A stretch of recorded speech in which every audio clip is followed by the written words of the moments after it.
ఇక్కడ మొత్తం కూర్చొని క్లీనింగ్ లో ఉండే పీపుల్ కానీ యాక్టివిటీ కానీ వచ్చి ఇది మన టూరిజం టైప్లో ఆనందంగా వస్తుంది. తర్వాత వచ్చింది ఇది జనవరి ఎవ్రీ మంత్ నాడు శనివారం మీరు పెట్టిన ప్రోగ్రామ్ ఇప్పుడు స్వచ్ఛాంధ్ర స్వర్ణాంధ్ర అది అంటే ఇంప్రూవ్మెంట్ బాగుంది సార్. దీన్ని ఎట్లా క్లీన్ చేస్తారు? గాలి ద్వారా ద్వారా ఈ జాలీలో పెట్టి మొత్తం తీస్తారు. పక్కకి వస్తుంది సార్. ఇంకొక పక్కన లోపల ఉండేటంతా కూడా వస్తుందా? లోపల ఉండే డస్ట్ కి కంప్రెసర్ మోటార్ వేస్తాం సార్. కంప్రెసర్ మోటార్ వేసినప్పుడు లోపల ఉండే డస్ట్ మొత్తం పైకి వస్తుంది సార్. పైకి వచ్చినప్పుడు పక్కకు వచ్చేస్తుంది.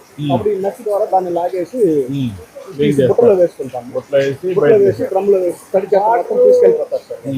రోజుకి ఎంత జనరేట్ అవుతుంది? రోజుకి దాదాపు ఒక 20-30 డ్రమ్ములు వస్తుంది సార్. రాత్రికులు శనివారం ఆదివారం ఎక్కువగా వచ్చినప్పుడు ఎక్కువ జనాలు వచ్చినప్పుడు ఎక్కువ చెత్త వస్తుంది సార్.